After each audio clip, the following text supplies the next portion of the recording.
Love is two human beings in their most authentic selves connecting to create something extraordinary. Madam Toastmaster, fellow Toastmasters, and dear guests, what is love? This is probably one of the most frequently asked questions of all. And yet, we keep asking it. We keep writing songs and poems. We keep filming movies. We keep writing Toastmaster speeches about love. Maybe it has many answers. Maybe it has none. This is not a speech in which I'm going to talk about what love is. First, because I don't know the answer.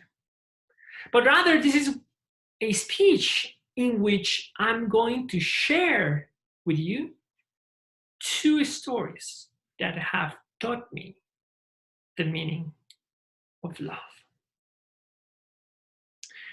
A few months ago, I went out to get something to eat to a puesto callejero of French fries and banderillas.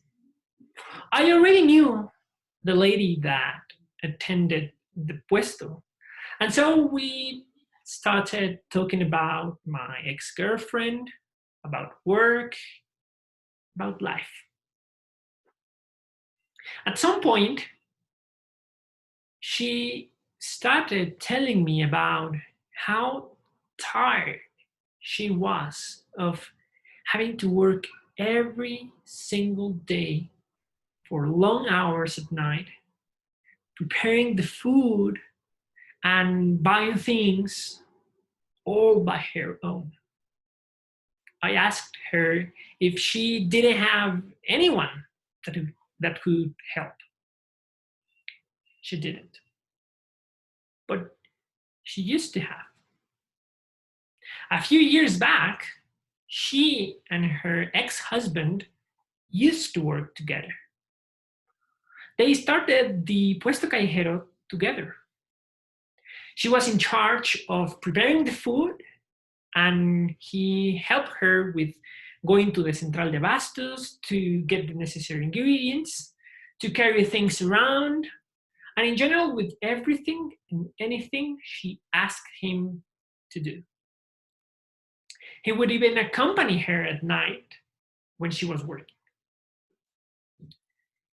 He was her second husband, to whom she married after 15 years of being in a previous marriage. They had met each other when they were already in their 40s, and they were together for almost 10 years. What I learned from her love story was that love ain't a rush of adrenaline running through our veins. Love ain't a short-lived, unfading emotion. Love is two human beings deciding to share their lives and their struggles and their hopes and their dreams, sharing together. Her husband died some years later from diabetes. And I was there, sitting in the puesto callejero, waiting for my hot dog with absolutely nothing that I could say to her. Second story is about a couple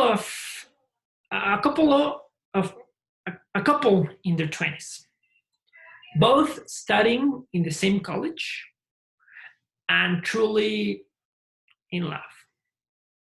One Sunday afternoon, like any young couple, they decided to talk about their future. Should we marry? He asked. No, she said. I'm too young to get married. And I think I still have lots to live and experiences to go through. So, what should we do? I tell you what, let's make a pact. Let's split up now and meet again in 5 years. That way, we'll know for sure if we are meant to be together or not. And we'll have had the opportunity to live all those experiences that we need to live. They both agreed to this pact, and eventually, when they finished college, they split up and went back to their respective hometowns and keep on living their lives. He went back to California and she went to Minneapolis. They got jobs. They had some casual, some serious relationships. They lived their lives as usual. Eventually, 5 years went by, and it was time to meet again. And at 4 o'clock on a Sunday afternoon, they met again in the New York Public Library. They went to have some coffee, talked for a few hours, and then they said goodbye. From this story, I learned that love is, as Dr. Rand from the Interstellar movie said, love is the only force in the universe that transcends the fabric of space and time. Love is not bounded by any place or time. Love can be found in the least expected places and will manifest whenever is necessary. On the next day, they saw each other, and again the day after. And eventually, they realized they were still in love. And a few months later, they got married. So, what is love? Well, I really don't know. What I do know from the experience that I've lived and from the experiences of others is that love is two human beings in their most authentic selves connecting to create something extraordinary.